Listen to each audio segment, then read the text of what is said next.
Hey, good people. So, you ever find yourself watching people doing the things that you say you want to do in your life?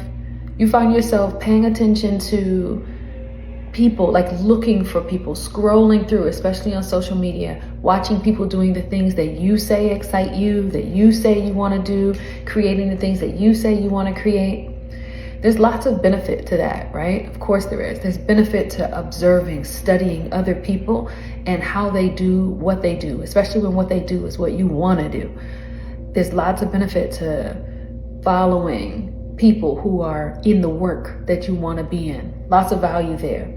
But have you found yourself observing people, watching people doing these things, and you see that you spent 5 minutes here, 15 minutes there, maybe another 20 minutes here or there, attending to people who are doing the things that you say you want to do in your life.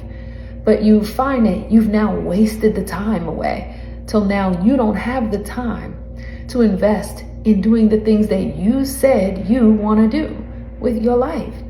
But you have become an absolute scholar, a professional at observing others doing the things that you want to do. Today I was having a conversation with a client on this very subject. So I was in a yoga class, one-on-one between me and the YouTube yogi. Her name is Allison Elizabeth. Fantastic at what she does, vinyasa yoga to be exact. Love her work.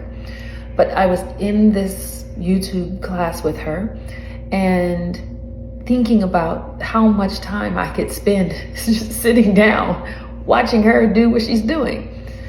I could have spent 20 minutes just watching her, but I'm grateful. That's not what happened. I got going in what I needed to do because I wanted to do that. I know that it's important to me to do it, but we don't always do that, right? We all have this space where we sort of zone out watching other people doing things that are exciting to us or things that are motivating to us.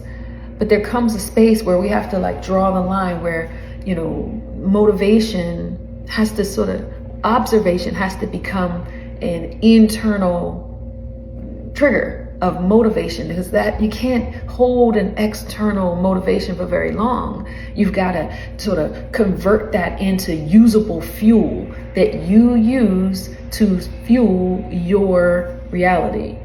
So in the conversation I was having today with this client, we talked about how much time the client spends observing the things that are exciting to her. It's been years of this. Now we're at the place of like, okay, like my grandmother would say, rubber to the road, where we have to now you've become an expert of observing. But transformation is not a spectator sport. It's a full contact sport. It's a full contact sport where you are in full contact with all the aspects of yourself, where you are now having to deal with the will, your internal will. You're having to deal with your emotions. You're having to deal with your fears. You're having to deal with your all the dynamics of your psyche, right? Long and short list of those. But you're going to have to deal with those parts. They are full contact. There's going to be grappling going on with those aspects of yourself. You can't do those from the couch, so to speak, of your consciousness. You have to do those from the mat of like engagement, full on engagement. So I engaged mine today. I was on my mat, me and Allison Elizabeth, and I'm talking to my client about this, like, you've got to get on the mat. So naturally, I bring her down to the yoga room and get her on the mat so that we could start full engagement here.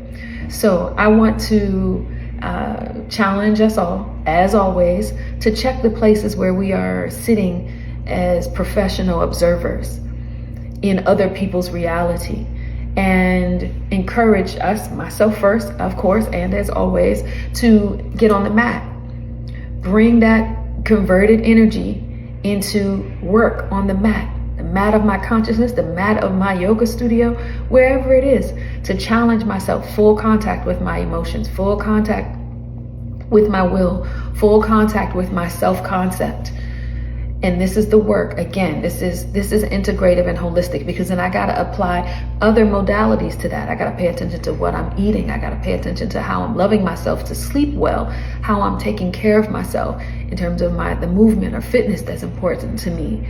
Lots and lots of things there. So I wanted to share that today. I'm excited about seeing people talking about these New Year resolutions again, but I want to encourage us to have a plan, because what would it look like if we had an actual plan, if we engaged in expert coaching or counseling or guidance to be able to establish a plan, so we're not grabbing at straws or jars, herbs to herbs, books to books, but allowed ourselves to invest in our development because we sought out rightful, professional, and well-deserving support in our work, because we do deserve that. So I want to encourage us to do that today. I wanted to share my experience. And once again, I got on the mat. Me and Miss Alice and Elizabeth, we did the thing. And so did my client with me here today. So I wanted to share. I'm grateful to be able to have a moment to talk about it with you all and encourage you to get on the mat in your studios, in our studios, wherever it happens. Get on the mat of your consciousness and the mat of your work. Be well.